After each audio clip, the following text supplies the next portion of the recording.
Fengal વાવાઝોડાના કહેર વચ્ચે ભૂસ્ખલન તમિલનાડુમાં બાળકો સહિત 7 કાટમાળ નીચે દટાયા. તમિલનાડુના તિરુવન્નામલાઈ જિલ્લામાં રવિવારે મોડી સાંજે ભૂસ્ખલન થયું હતું, જેમાં એક પહાડીના નીચલા ટોળા ઉપર સ્થિત એક ઇમારત દબાઈ ગઈ હતી. આ ભૂસ્ખલનમાં બાળકો સહિત 2 પરિવારના 7 લોકો ફસાયા હોવાની આશંકા છે. ફેંગલ વાવાઝોડાની અસરને કારણે જિલ્લામાં ભારે વરસાદને કારણે આ ભૂસ્ખલન થયું છે.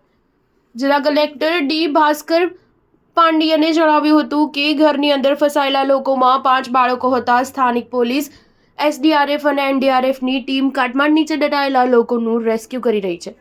આ ઘટના રવિવારે સાંજે બની હતી, જ્યારે તિરુવન્નામલાઈમાં અન્નામલાઈર પહાડીઓની તળેટીમાં સ્થિત વીઓસી નગરમાં ભૂસ્ખલન થયું હતું, જેમાં કેટલાય મકાનોને નુકસાન થયું હતું. આ વિસ્તારમાં ઘરો પર એક વિશાળ ખડક હોવાથી જિલ્લા વહીવટીતંત્રે બચાવ કામગીરી શરૂ કરવા માટે એનડીઆરએફ અને એસડીઆરએફ ટીમોની મદદ માંગી છે. કલેક્ટરના જણાવ્યા અનુસાર જો રેસ્ક્યુ ઓપરેશન યોગ્ય રીતે હાથ ધરવામાં નહીં આવે તો ખડકો પડવાનો ભય છે. ઘટના સ્થળની નજીકના અન્ય કેટલાક મકાનોને પણ નુકસાન થયું છે. પ્રશાસને સ્થાનિક લોકોને સલામત સ્થળે ખસેડ્યા છે. ફેંગલ વાવાઝોડાના કારણે પુડુચેરીમાં શનિવાર અને રવિવારે થયેલા વરસાદે 30 વર્ષનો રેકોર્ડ તોડી નાખ્યો છે.